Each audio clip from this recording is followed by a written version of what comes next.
dernier séminaire à Yamoussoukro, nous avons passé beaucoup de temps à discuter de cette question et même à faire des propositions dans le sens de modification de la loi. Parce que, figurez-vous, vous avez beaucoup de défenseurs à la CEI. Parce que nous avons été sensibilisés par les personnes vivant avec des handicaps. Peut-être même que parmi nous, il y a certains qui ont leurs parents, frères et autres qui sont handicapés. Et donc, vous êtes représentés fortement à la CEI par des gens sensibles à votre cause. Et à la CEI, je dis que le handicap,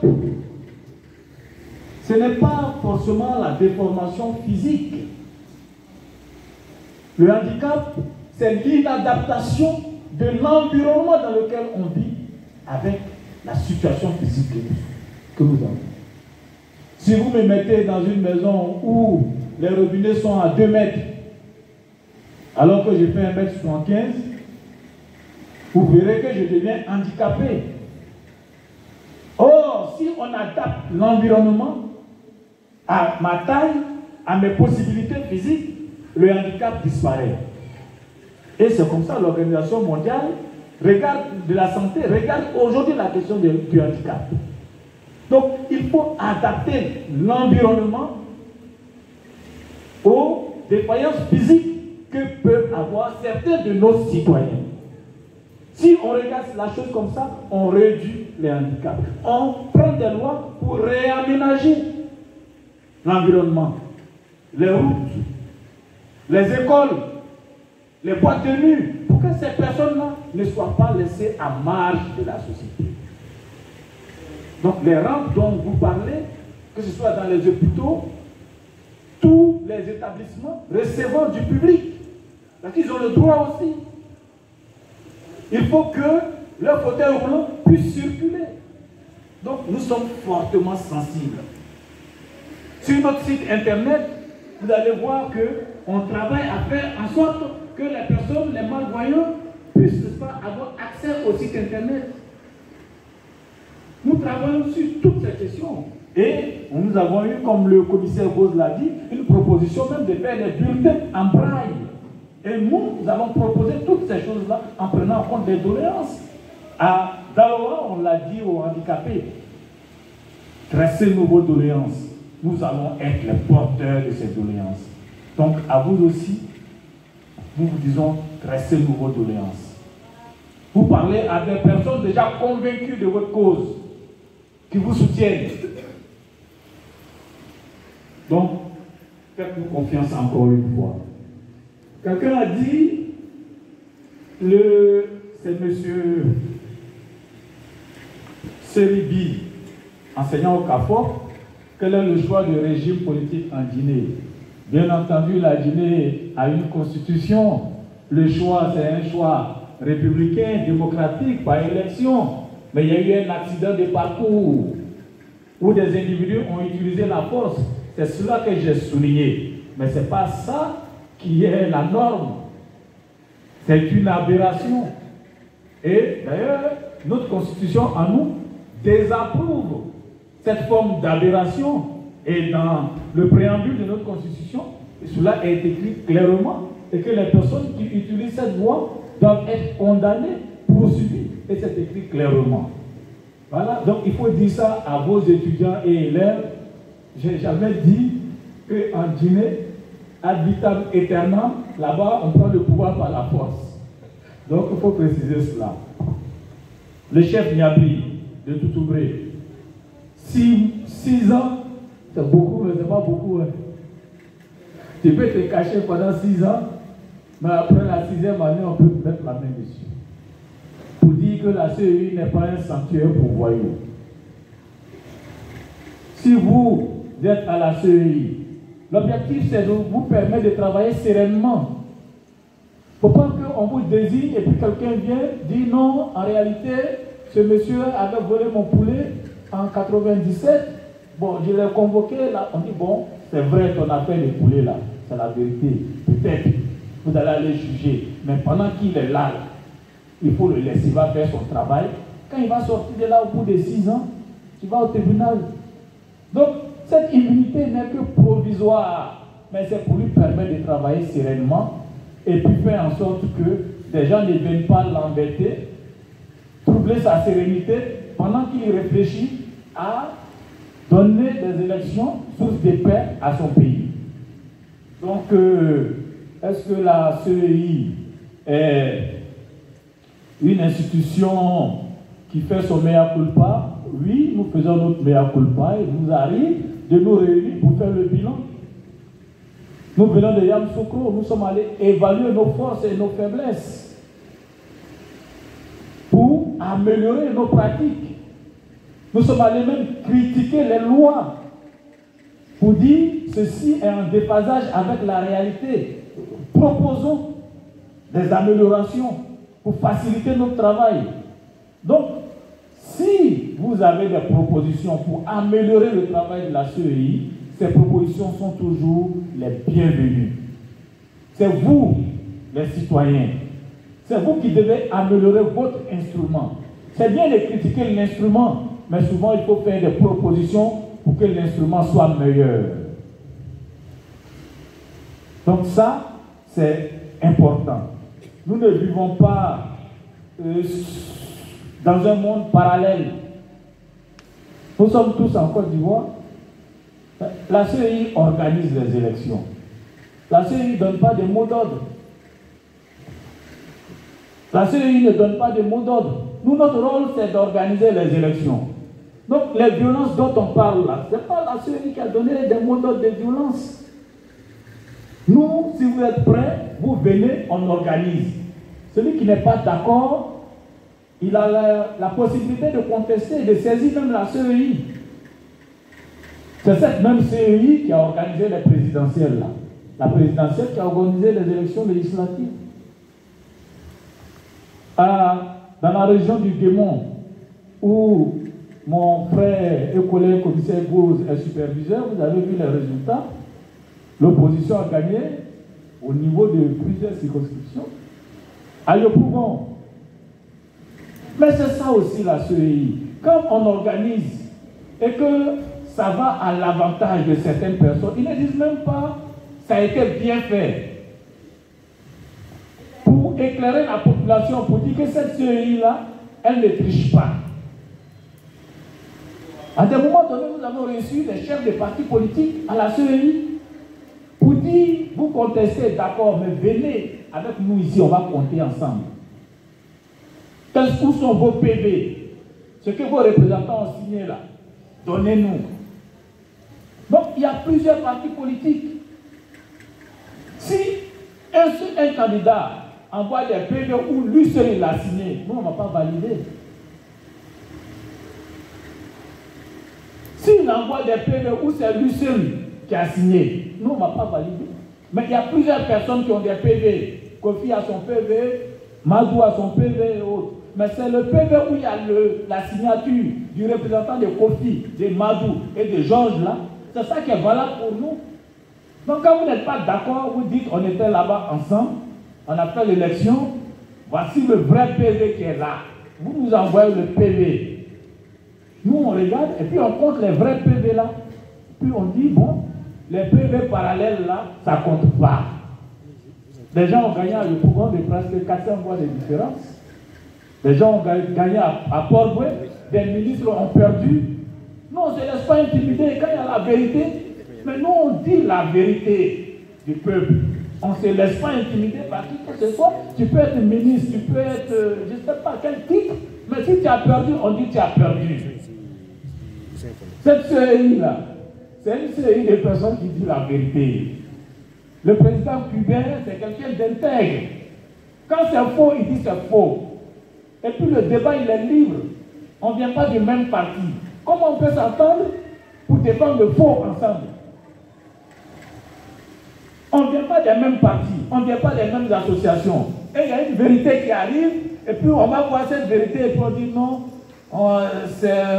c'est faux, ou bien c'est vrai, mais on transforme ça en faux.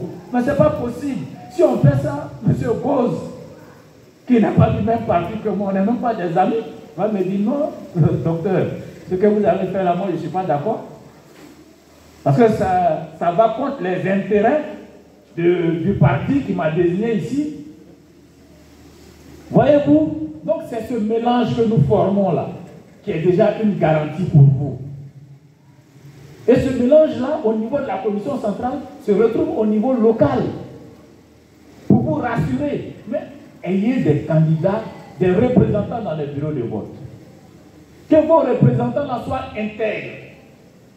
Parce que les représentants qui arrivent pour des morceaux de pain, ce ne sont pas des vrais représentants. Parce que si vous ne lui donnez pas le pain à 13 h et que c'est l'autre candidat qui lui donne le pain, ben, il ne surveille plus comme il doit surveiller pour vous. Mais ça, ce n'est pas la faute de la CEI. Si nous, on a eu le PV, c'est ça qui compte. Mais si quelqu'un a corrompu votre représentant en amont là-bas pour qu'il signe un PV contraire à la réalité, mais nous, on va regarder quoi? On regarde le PV qui est venu. Donc, quand vous choisissez vos représentants, choisissez des personnes intègres. Nous, on fait le travail des décomptes et on donne des résultats sincères. Mais faites un travail. C'est pourquoi nous sommes venus ici, pour vous rappeler votre rôle en tant que citoyen. Pour vous dire que le pouvoir, là, c'est pour vous. C'est vous qui avez le pouvoir. C'est vous qui donnez le pouvoir. Ne le donnez pas à n'importe qui. Ne le donnez pas pour des t-shirts ou des bouts de pain. Parce que 5 ans dans la vie de quelqu'un, ce n'est pas rien. 5 ans dans la vie de quelqu'un, ce n'est pas rien. En 5 ans, on peut détruire l'éducation des élèves. Si les écoles promises ne sont pas construites. Si quelqu'un qui n'a pas le niveau, la compétence, vous lui donnez le pouvoir pour un t-shirt, pour un sac de riz, pour un tricycle, en 5 ans, vous n'allez pas avoir de route. Donc, prenez la mesure de votre pouvoir. Prenez la mesure de votre rôle. Le pays là, c'est pour vous. Ce n'est pas pour les hommes politiques qui disent qu'ils vont diriger. C'est vous qui leur donnez le pouvoir de diriger. Nous sommes venus vous sensibiliser sur ça. Et aux jeunes, j'ai dit, vous êtes l'avenir de la nation. Vous êtes l'or de la nation. Vous êtes la prunelle des yeux de la nation. Et c'est le président Félix Houphouët-Boigny qui disait cela. Nous qui sommes assis là, souvent on a plus de 50 ans. Dans quelques années, on ira à la retraite. Mais notre retraite là, qui va gérer? Qui va prendre les décisions? C'est vous. Donc nous sommes à votre merci. Dans quelques années, c'est vous qui allez décider pour nous quand on sera vieux avec nos cannes. Si vous décidez qu'on n'ait plus de retraite, on va subir. Donc nous, on connaît votre importance, mais vous-même prenez conscience de votre importance. C'est très important. Et c'est pourquoi nous sommes là ce matin. Pour vous sensibiliser, pour vous informer sur votre rôle et sur votre responsabilité. Chacun a son rôle à jouer. Nous, on a décidé de jouer le nôtre avec sincérité, avec franchise, avec impartialité. Moi, je suis commissaire de la CEI. Je m'arrange pour ne pas critiquer un parti politique. Si le président d'un parti veut qu'il danse, qu'il saute, je n'ai pas de mots à dire. Parce que je ne dois pas agir de sorte à faire du mauvais marketing politique pour un candidat ou contre un candidat. Je reste impartial. C'est à vous, peuple, de décider. Nous, on est silencieux. Le résultat que vous décidez là, nous, on compte et puis on dit qui a gagné. C'est ça qui est notre rôle. Vous pouvez nous faire confiance dans ce rôle. Je pense que j'ai fait le tour des questions. S'il n'y a pas d'autres questions, nous sommes pratiquement au terme du temps qui avait été prévu pour les questions.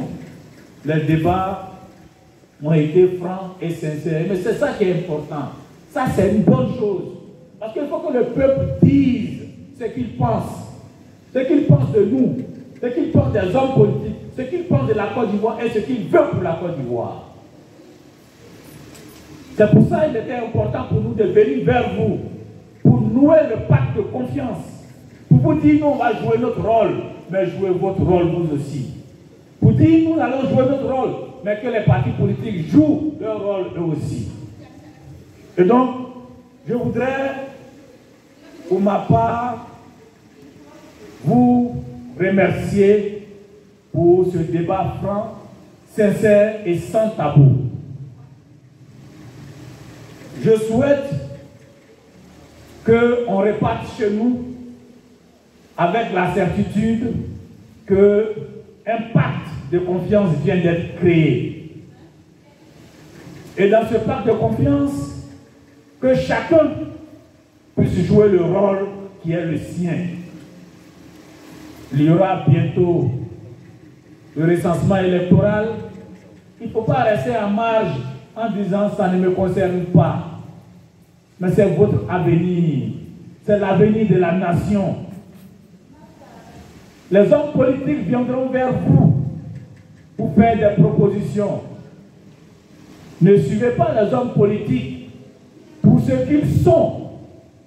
Non, il est beau, il est gentil, il est de la même ethnie que moi, on va dans la même église, mais ça, ce n'est pas important en politique. L'argent de tout le monde, vous êtes des contribuables. L'argent qui appartient à tout le monde, les richesses de la nation qui appartiennent à tout le monde. Quel est son plan pour gérer ça, pour que vous ayez une part de bonheur? C'est ça qui est important. Son projet politique, ce n'est pas les 500 francs qu'il va te donner momentanément, là. C'est pas important. Mais qu'est-ce qu'il propose pour l'éducation de tes enfants? Qu'est-ce qu'il propose pour la santé? Qu'est-ce qu'il propose pour les vieux, quand vous irez à la retraite? Qu'est-ce qu'il propose pour l'aménagement du territoire? Pour ne pas que l'eau des pluies vienne vous tuer dans votre maison. Qu'est-ce qu'il propose pour l'école? Pour ne pas que l'école soit le lieu de la conservation de la hiérarchie des classes. Qu'est-ce qu'il propose pour l'environnement? Pour que vous puissiez vivre dans un environnement sain qui protège votre santé. Qu'est-ce qu'il propose pour ceci, pour cela?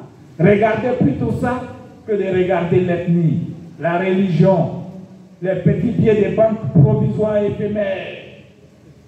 Prenez conscience de votre puissance. Prenez conscience de votre rôle pour la nation, de votre rôle pour la construction d'une Côte d'Ivoire de changement. Prenez conscience que vous êtes les acteurs du changement de demain. Vous êtes les acteurs, ceux qui allez bâtir votre propre avenir. Ne subissez pas votre avenir. Ne subissez pas. Soyez les artisans de la construction de votre destin. En mettant la tête du pays, en mettant la tête des communes, en mettant à l'Assemblée nationale des personnes qui traduisent réellement votre volonté. C'est sur ces mots, cher peuple, j'allais dire que je voudrais clore cette conférence de ce matin en donnant la parole au secrétaire général représentant du préfet de région pour le mot de fin. Je vous remercie.